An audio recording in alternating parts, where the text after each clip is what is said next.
Don't say anything. Think of a number between 1 and 100. Okay.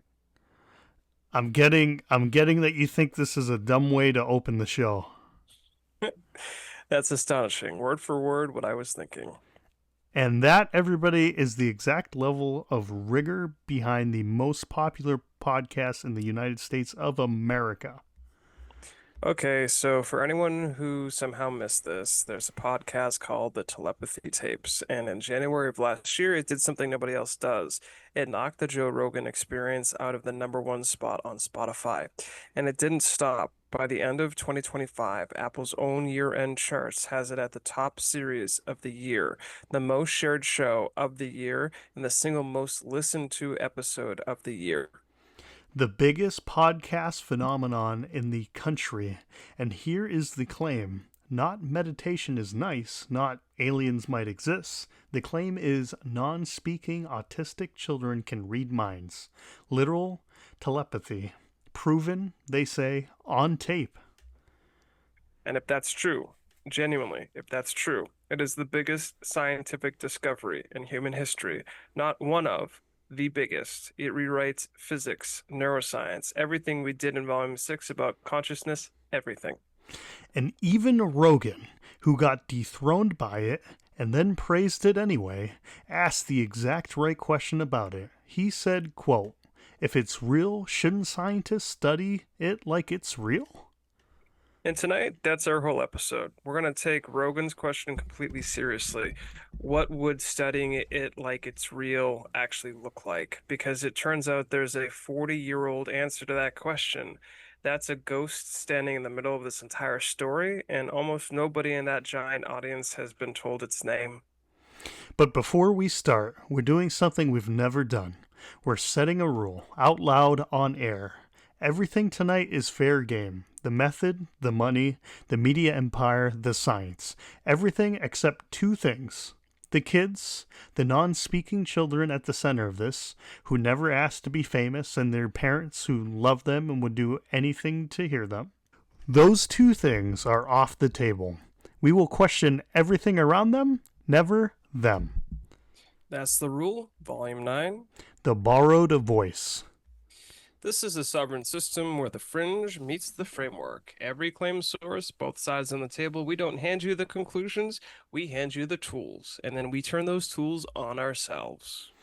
Tonight, the #1 podcast in America says children can read minds. If it's true, it's the discovery of the century. If it's not, something else is happening in those rooms. Something older, sadder, and much more human.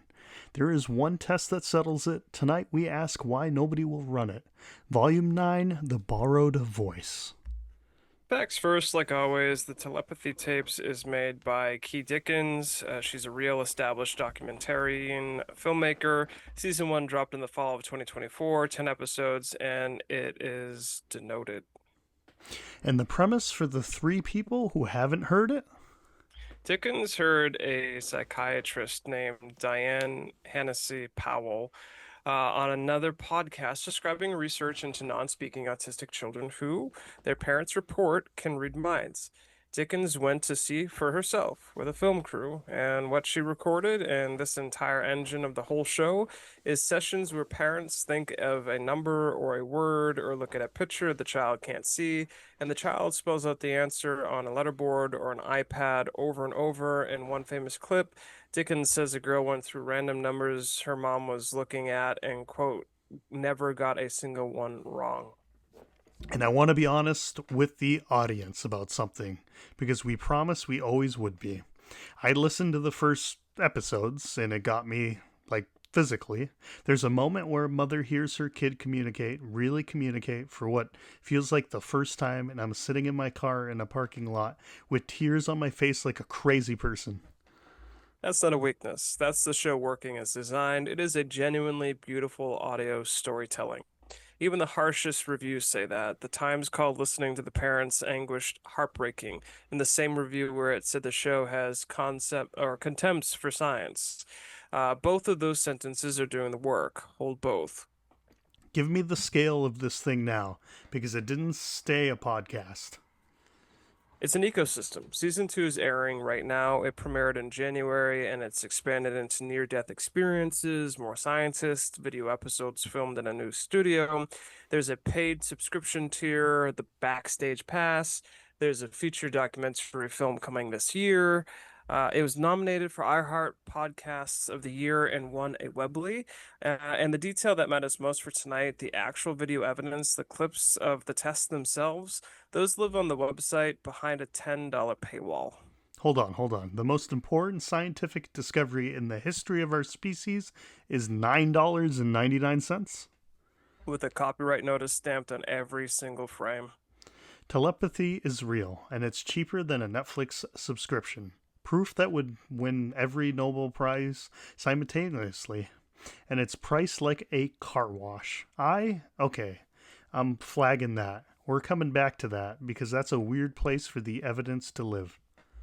Flag it and hold it because, in fairness, documentaries cost money and independent creators have to fund these things somehow. It's not damning on its own. It becomes interesting later in combination with some other choices. For now, one more piece of the phenomenon, and it's just a part where the story stops being about numbers on a board and becomes something much bigger because season 1 doesn't stay at kids guessing numbers. This is The Hill.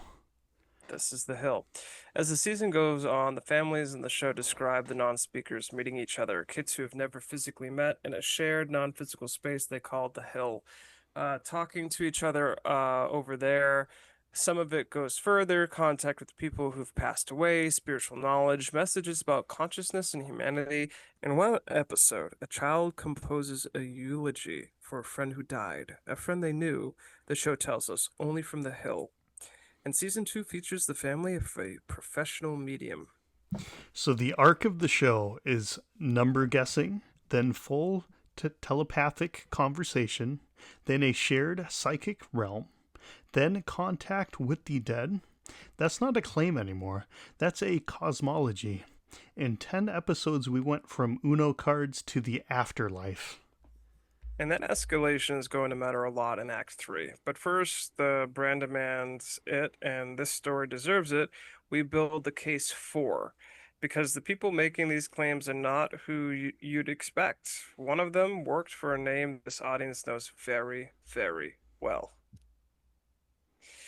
Let's steelman this properly, because if we strawman it, we're just noise. Point one, Diane Hennessy Powell is not a crystal shop psychic. She has an MD from Johns Hopkins, 1983, with a postdoctoral training in there with medicine, neurology, and psychiatry. She served on the faculty of Harvard Medical School. She was a part of the consciousness think tank at the Salk Institute.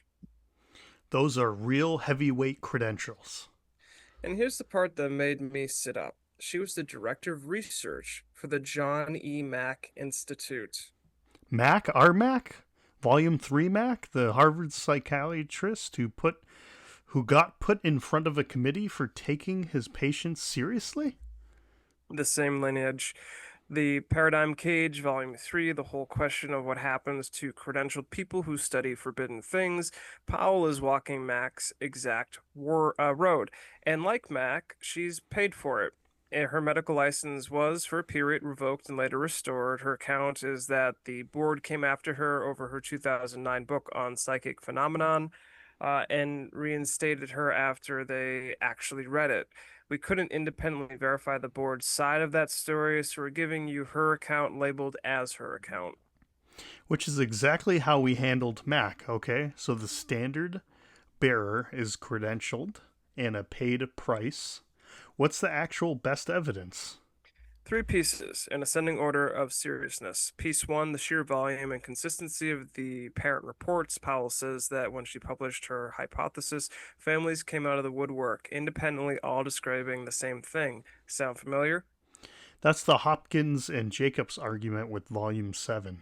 Strangers who never met telling the same impossible story. It didn't prove hybrids, and it doesn't prove telepathy, but it's a real pattern that deserves a real explanation. Piece 2, President. This audience knows this one cold. The United States government spent about $20 million over 2 decades on Project Stargate, remote viewing, psychic espionage, Volume 5, and when it was shut down in 95, the statistician brought it in to review it. Jessica Utz concluded the effects were statistically real, while her co-review, Rael Hyman, said the controls were inadequate. The point isn't that the Stargate proved psi. The point is that serious people taking telepathy seriously is not new and not automatically crazy. And piece three, you said ascending order? Piece three is the one genuinely strong scientific card in the deck, and I'm going to give it its full weight. 2020, a University of Virginia psychiatrist named Vircon Jaswal published a peer-reviewed study in Scientific Reports, a Nature journal. This team put a head-mounted eye trackers on 9 non-speaking autistic people who communicated by pointing at letterboards, and they found the users were fixating their eyes on the correct letters about half a second before pointing to them, pointing about 1 letter per second with very few errors.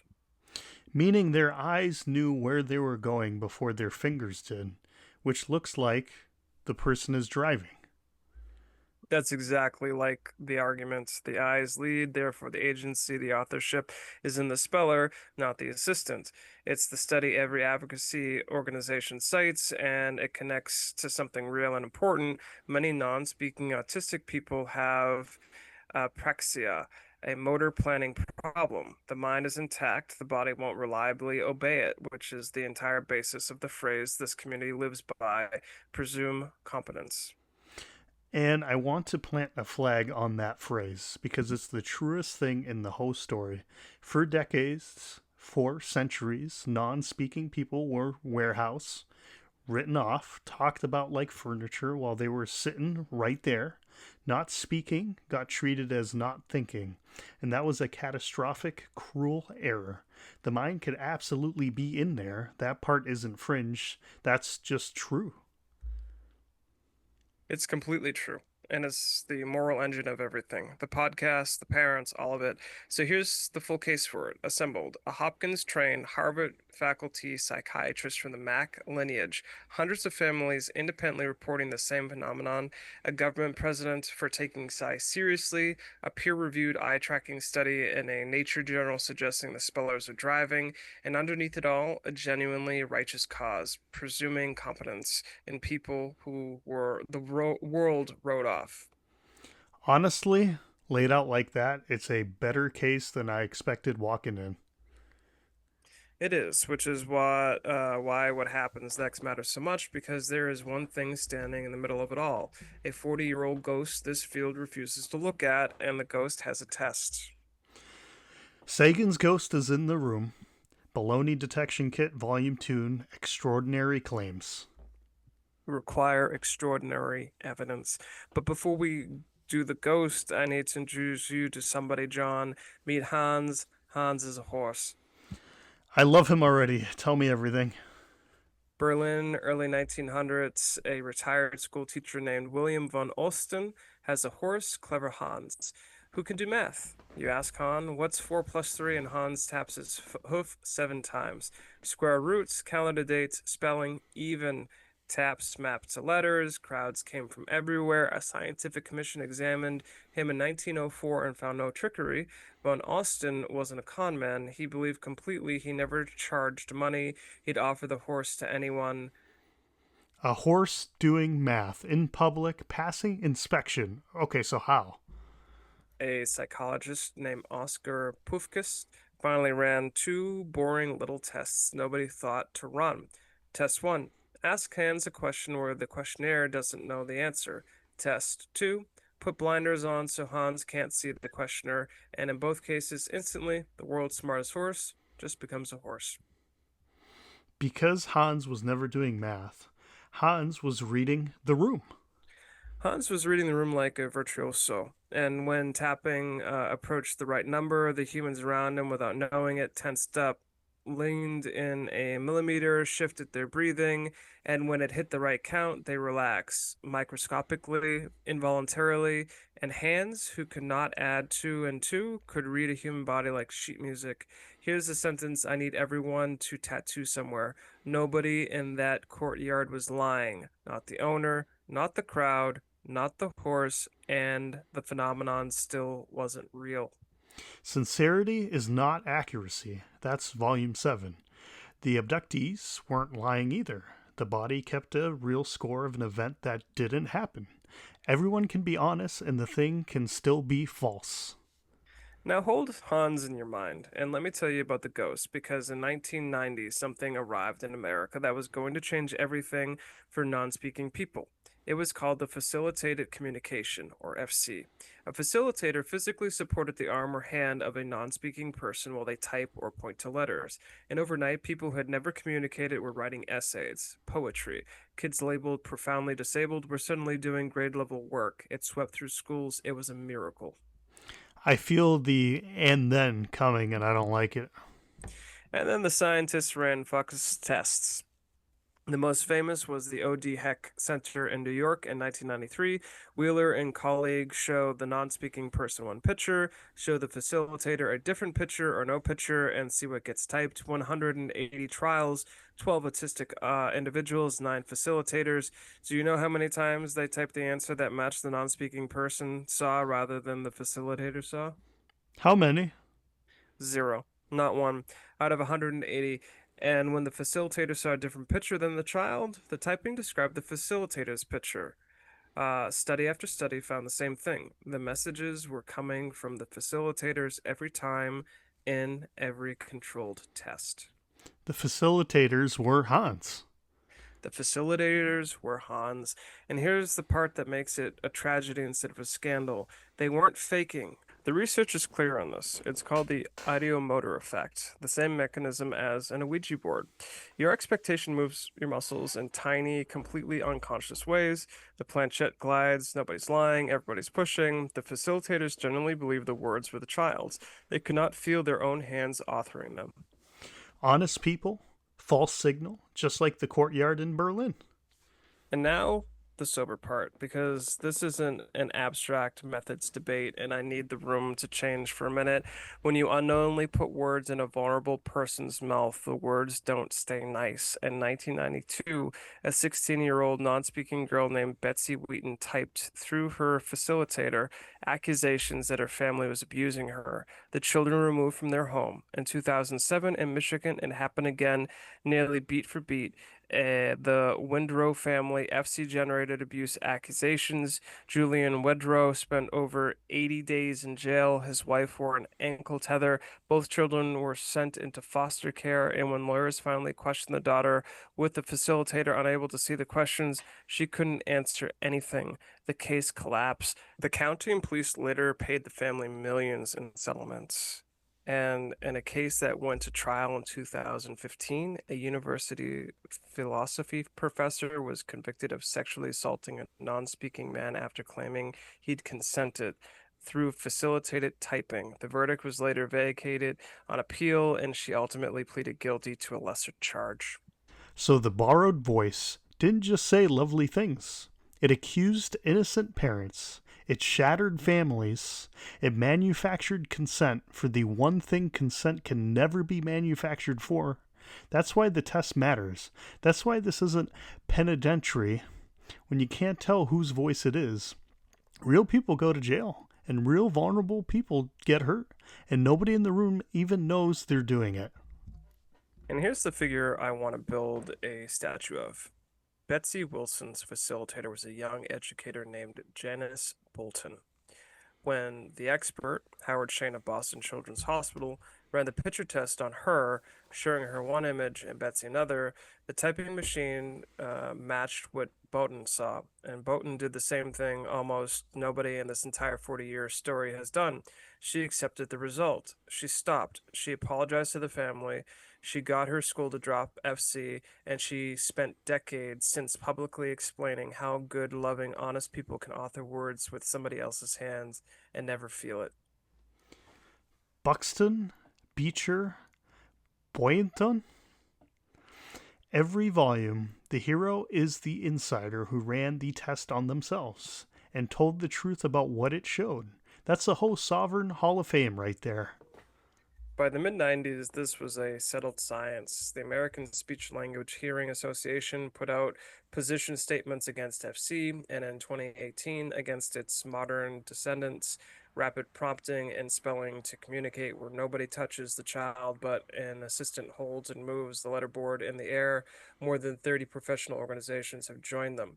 Courts required authorship verification. Frontline made the documentary in 93. This is one of the most thoroughly tested claims in behavioral science to date. Okay, so now bring it home. The telepathy tapes. The telepathy tapes. Telepathy demonstrates overwhelmingly run through these exact methods. A letterboard or device with a parent or facilitator involved, often the very person who knows the answer. Mom thinks of the number, mom holds the board, kid spells the number. The McGill science communicator Jonathan Jerry put it plainly, the results can easily be explained by the mother knowing what the answer is and either consciously or subconsciously cueing her child. So the telepathy is the child reading the one person in the room who knows the answer. The signal is real. The kid is receiving information. It's just not coming through the fifth dimension. It's coming through a held board, a shifted gaze, a breath. The exact channel Hans used. The mind reading is real, and it's called reading a person you love better than anyone on earth reads them. Which would explain the show's own strangest finding, the one that they say proves it's paranormal. The telepathy only works with certain trusted people. Real telepathy shouldn't care who holds the board. Cueing cares enormously. And the Giswall study, the eye tracking, that was the good card. It was, so here's the honest limit. Eyes before fingers shows the speller's eyes being led their own pointing, but the assistant was still holding the board, and the study never ran the one test that settles authorship message passing. Ask the speller something the assistant doesn't know. The skeptic's critique. Stuart Verse in Skeptical Inquirer and others is that it measured motor coordination, not authorship. It is a real study, worth doing, and does not touch the ghost. Okay, so then here's the obvious question, and I'm asking it as a genuine friend of the mystery. Why not just run the test? It's one afternoon, show the kid a word mom hasn't seen, blinders on Hans. If the telepathy is real, the test makes them immortal. Nobel Prizes, physics rewritten, every skeptic on Earth eating their own hat on live television. I would watch that. I would host that. And this is where the story turns sad to instructive. Because the resistance to the test has a shape. Powell herself, on a podcast in her own words, explained the difficulty of testing if she knows the answer. The child might be reading her, and, quote, you're not supposed to give them feedback because what if they're precognitive and they're going into the future to know what the answer is? Wait, so a wrong answer doesn't count because they might be reading the future where you tell them the right answer? Dave, that's the dragon. That's Sagan's Dragon in the Garage, Volume 2. Every test that could fail gets a reason it doesn't apply. The dragon is invisible, the fire is heartless, and the failed telepathy is precognition. When a claim is built so that no result could ever count against it, it has left science, not because it's too weird. We like weird here, but because it's unfalsifiable. And meanwhile, instead of running the test, the show did the other thing. The other thing were Jace Bolton, the whistleblower, the one person with the most earned authority on Earth to analyze these clips, posted an educational video explaining footage from the show's own paywalled library. The telepathy tapes copy struck it off of YouTube in February of 2025, overturned on appeal. Then in March of this year, the science YouTuber Professor Dave Explains posted a takedown and got copy struck too, also overturned. He claimed back in May with a video literally titled K. Dickens Try to Censor My Telepathy Tapes Debunk, and now it's open war. A show whose entire moral premise is silence voices deserve to be heard is using copyright law to silence its critics. But strikes overturned, and every strike sold 10,000 more views of the debunk because the internet is an irony engine. Run the propaganda audit from episode 19 on that. Card stacking, suppress the counter message. The show fails its own community's test. And run volume 8's sunlight question. What happens to the person who asks hard questions? Here's what happens: they get a copyright strike. The demolition assembled. The method at the center of the miracle has failed every controlled authorship test ever run. 180 for 180 in the flagship study. The mechanism that explains it, idiometer queuing, requires zero fraud and one horse. The claim has been armored against every possible failure. The evidence lives behind a paywall, and the response to scrutiny has been the shredder. Sorry, the strike button. Every arrow points one direction, and it isn't the fifth dimension. Okay, so here's where I'm at, and I think it's where a lot of the audience is at. If the demolition is right, and 180 out of the 180 is hard to argue with, then this isn't a story about a scam, it's worse. It's a story about love. Because think about what's actually happening in those living rooms. Dave? A mother who was told her child might never speak, might never know her, is holding a board and words are coming out. And the words are beautiful, and some of the words are hers, and she cannot feel it. It's her own love, bounced off a letterboard, coming back to her in her child's name. The science communicator Jonathan Jerry said the most compassionate, true thing anyone said about this whole phenomenon. These parents were told that their children might never speak or have a normal life. Then came along a narrative that flipped the script. Their children was actually profoundly special. Wouldn't you want to believe that as well? Yes, obviously, yes. I'd believe it by lunch. Anyone who says they wouldn't is lying or has never loved anybody. So let's name the two real tragedies because the podcast is wrong is actually the sad part. Tragedy one is the false hope displaces. This is a real science of helping non-speaking people communicate. It's called AAC, Augmentative and Alternative Communication. Device, sign, picture systems, and yes, independent typing taught slowly with the ultimate goal that no assistance is needed at all. Some non-speaking people do get there genuinely, verifiably, independently. It's slower than a miracle. It's harder than a miracle, but it's real. Every family funneled towards held letterboards and psychic realms is a family walking past a thing that actually works. And tragedy, too, is the one that actually keeps me up. It's what this does to the kids themselves, because follow the logic of the show's premise all the way down.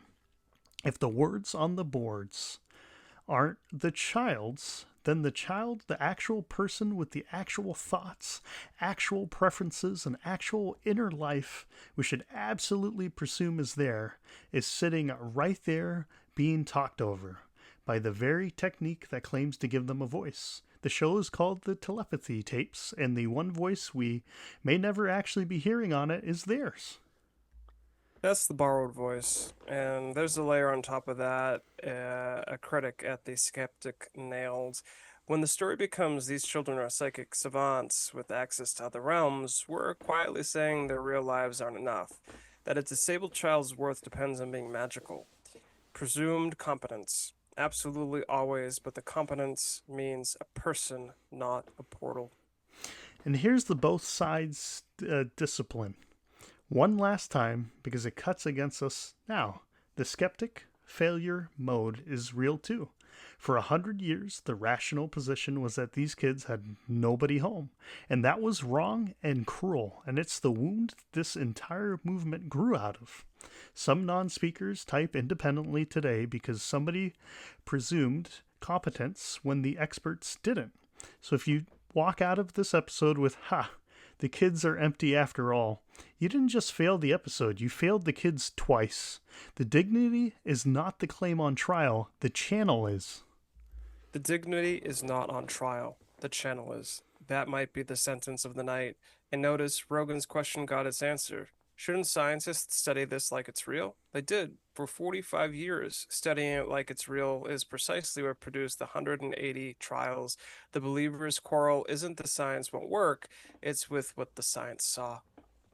Which means we need the tool, because this pattern, a message you desperately want to hear, arriving through a middleman, is not an autism story.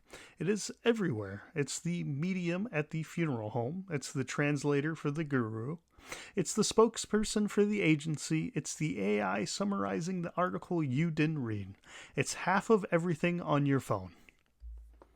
Tool number 33. We have the detection protocol for claims, the hybrid audit for you're being changed, the guinea pig test for institutions, propaganda audit for messages. Tonight, we need one for a specific, ancient, incredibly seductive situation. When a message you care about reaches you through someone, a facilitator, a psychic, a translator, a channeler, a spokesperson, an algorithm. Marshall Mulan said the medium is the message. Tonight, we found out how literally true that can be. The medium test. 4 questions for any message that reaches you through an intermediary. Number 1, the channel. Map everyone and everything between me and the source. Who touched this message on its way to me? A facilitator? An interpreter? An editor? An algorithm? A spokesperson? You cannot evaluate a signal until you've drawn the whole wire. If you can't name the middlemen, you don't know what you're hearing. Number 2, the isolation. Has the message ever been produced with the medium blind or removed? This is the Funk's move. The message passing test. Does the signal survive when the middleman doesn't know the answer? If the claim has never been tested that way or actively avoids being tested that way, that avoidance is the data. Number 3, the author. Could the medium be writing this without knowing it? No fraud required. The ideomotor effect, leading questions, expectation, love, honest people author false signals every day and cannot feel their own hands doing it. Sincerity is not accuracy. Ask what the medium expects and hopes because the expectation has fingers. Number 4, the stakes. What do the medium and I need this message to say? Follow the money. Yes, the paywall, the subscription, the film. But follow the heart harder. Grief, hope, a parent's love, my own hunger for the answer. The stakes that bend a signal are usually not greed, they're longing. Name yours before you trust the message.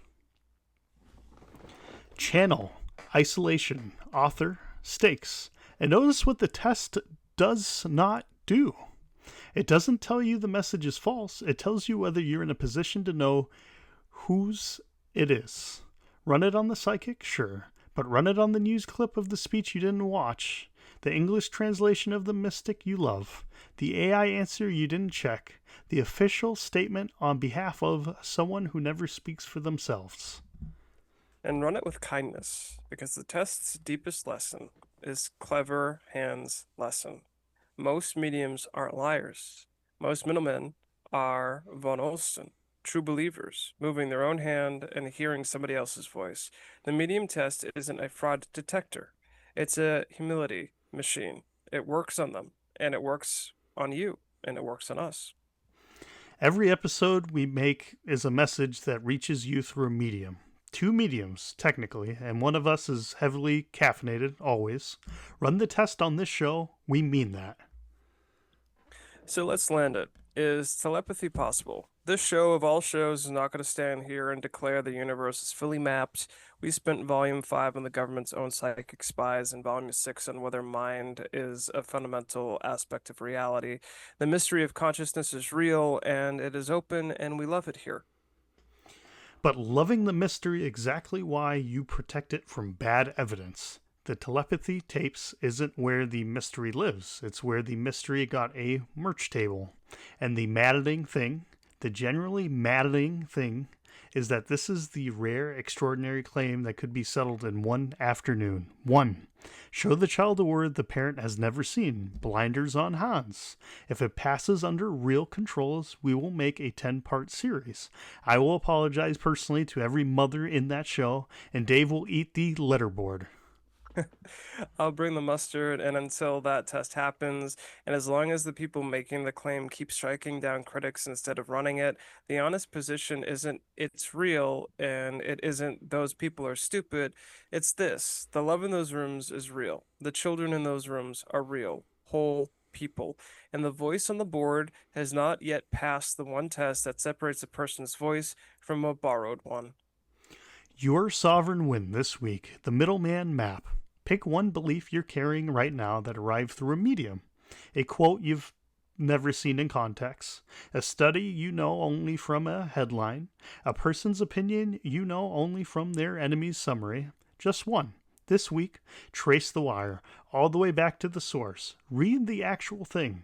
Then run the 4 questions: channel, isolation, author, stakes. You will be shocked how often the message changes on the way back up the wire.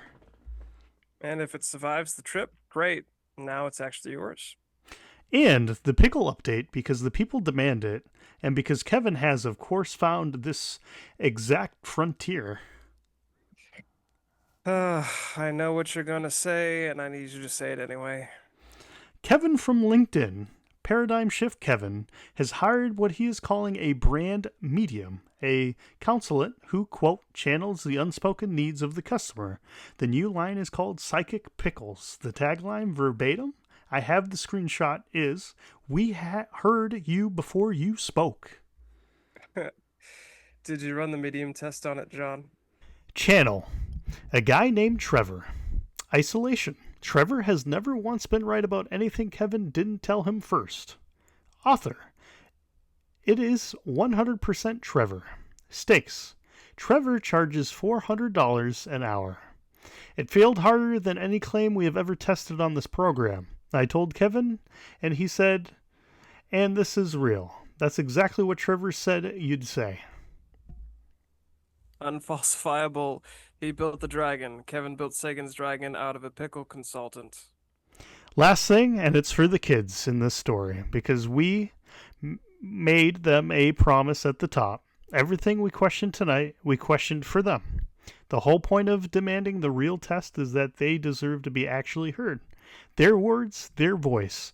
However slowly it comes through, whatever device gets them there independently, presume competence, presume personhood, and presume that a person's own voice, every person's, is worth the patience it takes to find it for real. 33 tools, 14 frameworks, 21 episodes. Run the medium test on the psychic, the spokesperson, the algorithm, the feed. And on us, always on us. Am I hearing the source or the medium? Trace the wire. Be the architect. The Sovereign Investigation, Volume 9, The Borrowed Voice. Thanks for thinking with us.